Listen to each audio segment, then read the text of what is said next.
नमस्कार, जय हिंद, जय Bharat and welcome to Dev Talks. This is Aadi Achin. मेरे साथ है ओंकार जी जो मुझे बताएंगे कि साहब ये पार्लियामेंट में जो हम चीज देख रहे हैं, हमने तो सोचा था कि भाई बड़ा बवाल मचने वाला है इस बारी पार्लियामेंट में।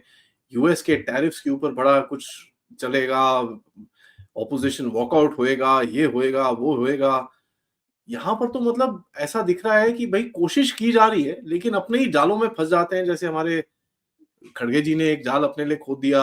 अब डीएमके वालों को समझ में नहीं आ रहा, उन्होंने पेरियार के ऊपर आज वो निर्मला सीतारमण ने उनको अच्छे से धोया पकड़ के। उसके बाद ये जो चालें चल रहे हैं, इसका थोड़ा समझते हैं ये करना क्या चाह रहे हैं। और आने वाले समय में एक तो अभी इमिग्रेशन एंड बिल वो तो आ गया है, दूसरा अभी जो आने वाला है बड़ा पटाखा वक्फ का, जिसका काफी हद तक ऑलरेडी चर्चा शुरू हो चुकी है। तो जरा बात करते हैं, समझते हैं वो क्या रहा है।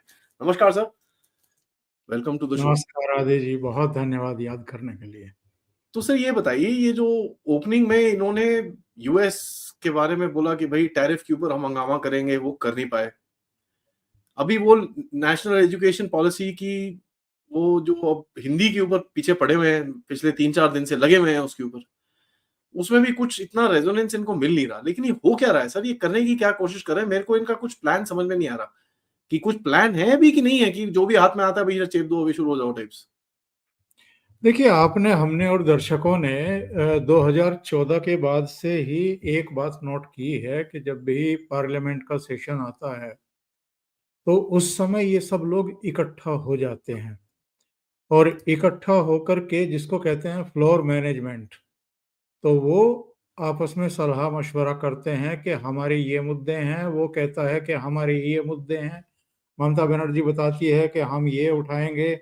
और कुछ ऐसे मुद्दे होते हैं जिस पे इनकी सबकी सहमति होती है कि ठीक है, इन सबको आप उठाएंगे, हम सहयोग करेंगे, फला उठाएगा फिर सहयोग करेंगे।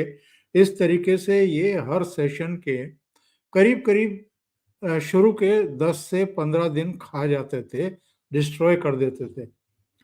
और दर्शकों को याद होगा, कभी पेगासस को लेकर के, कभी बीबीसी की डॉक्यूमेंट्री को लेकर के, गुजरात राइट्स पर, कभी मणिपुर को लेकर के, कभी हिंडनबर्ग की रिपोर्ट को लेकर के। इनके हर सेशन में, हर सत्र में कुछ ना कुछ मुद्दे होते थे। और जैसे सेशन शुरू होने वाला होता था, उससे या तो 24 घंटे पहले, 48 घंटे पहले, या एक दो दिन पहले कुछ ना कुछ एक दुमछल्ला छोड़ा जाता था और उसके बाद जो है ये हल्ला मचाना शुरू करते थे। पार्लियामेंट के भीतर भी हल्ला करते थे, पार्लियामेंट के बाहर भी डिमॉन्स्ट्रेशन करते थे, तख्तियां वख्तियां हाथ में लेकर के इनके वो होते थे। और जैसा हम जानते हैं कि यहाँ जो लुटियन मीडिया बैठा हुआ है दिल्ली में, जो जिस तरीके से अरविंद केजरीवाल का छींकना भी उनको जो है ब्रेकिंग न्यूज लगती थी, इसी तरीके से कांग्रेस पार्टी और वामपंथियों का जो भी उछल कूद होती थी, उसको वो ठीक तरीके से कवर करते थे, बड़े प्रेम भाव से कवर करते थे और नेशनली इंटरनेशनली उसे उछालने में पीछे नहीं रहते थे। लेकिन इधर हम देख रहे हैं कि जब से कांग्रेस चुनाव हारी है, अभी आप देखिए कि जम्मू कश्मीर में चुनाव हुआ है, हरियाणा में, महाराष्ट्र में, झारखंड में, दिल्ली में, 5 राज्यों में चुनाव हुए हैं लोकसभा चुनाव के बाद। और जम्मू कश्मीर 90 का सदन है, केवल 6 एमएलए जीते हैं कांग्रेस पार्टी के, वो भी सारे मुसलमान हैं। हरियाणा में इनको लगता था कि तीसरी बार भारतीय जनता पार्टी को लोग नहीं चुनेंगे, लेकिन फिर से भारतीय जनता पार्टी को लोगों ने सत्ता में कमान सौंप दी और कांग्रेस को फिर रिजेक्ट कर दिया, तीसरी बार भी रिजेक्ट कर दिया। महाराष्ट्र में लोकसभा चुनाव में अच्छा किया था इन लोगों ने, एमवीए ने, इंडी गठबंधन ने, लेकिन विधानसभा चुनाव में फिर इनके चारों खाने ये चित हो गए, पैर ऊपर को हो गए इनके, और कांग्रेस पार्टी की तो बहुत बुरी दशा हुई। झारखंड में ठीक है, हेमंत सोरेन मुख्यमंत्री बन गए, लेकिन कांग्रेस पार्टी का क्या हुआ? 16-18 सीटें, वो कोई मायने नहीं रखती है किसी नेशनल पॉलिटिकल पार्टी के लिए। और दिल्ली में ये छठा चुनाव था जब कांग्रेस का शून्य आया है, कोई उसकी सीट भी नहीं आई, और वोट प्रतिशत तो उसका बहुत ही खराब है।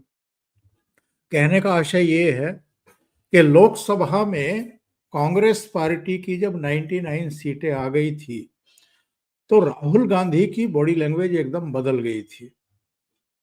वो सदन के भीतर भी और सदन के बाहर भी इस तरीके से बात कर रहे थे, पूरा एरोगेंटली वो चीजों को शो कर रहे थे।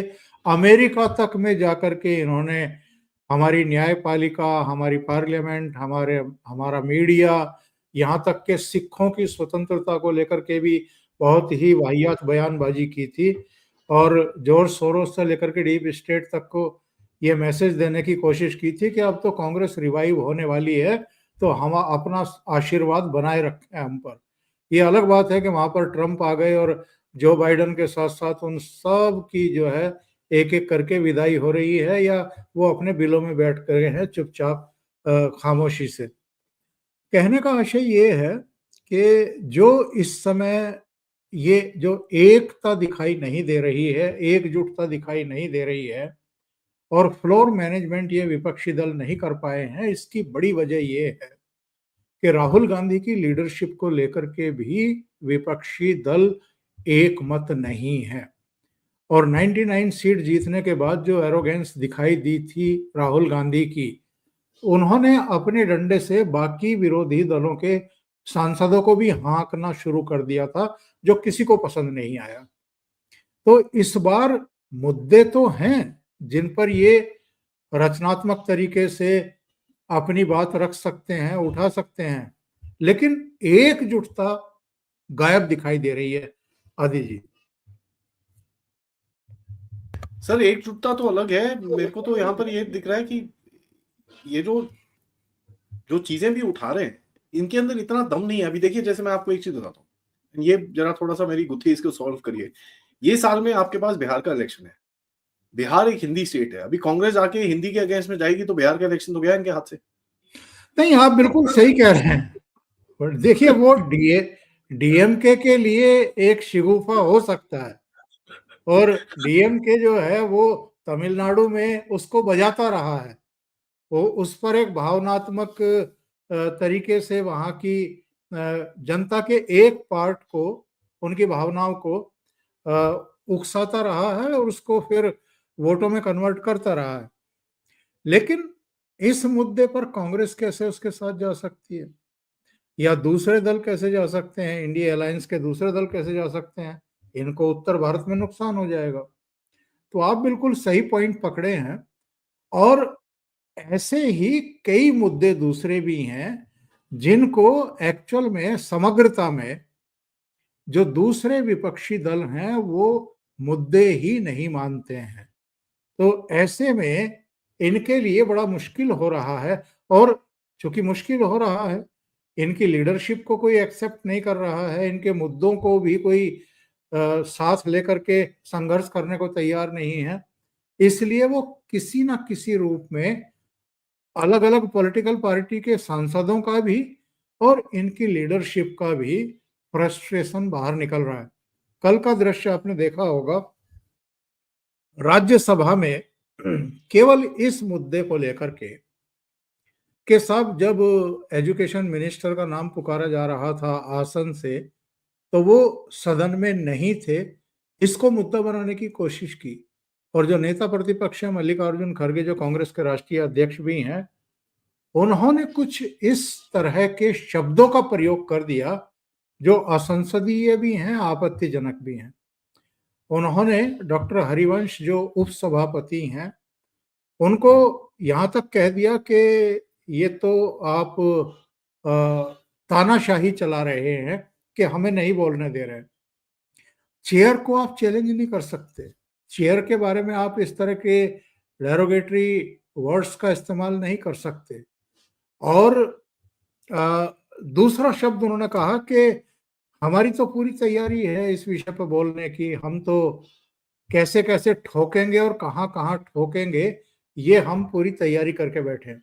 ये ठोकना शब्द जो है, राज्यसभा हो या लोकसभा हो या सार्वजनिक जीवन भी हो, आप कैसे इस तरह के शब्दों का इस्तेमाल कर सकते हैं? और मल्लिकार्जुन खड़गे केंद्र में मंत्री भी रह चुके हैं, ये लोकसभा में भी कांग्रेस के संसदीय दल के नेता रह चुके हैं, ये अपने राज्य कर्नाटक में भी सरकार का हिस्सा रह चुके हैं, और अभी नेता प्रतिपक्ष भी हैं, कांग्रेस के अध्यक्ष भी हैं, 80 साल की उम्र है, ऐसे शब्दों का प्रयोग कर बाद में माफ़ी माँगनी पड़ी उनको।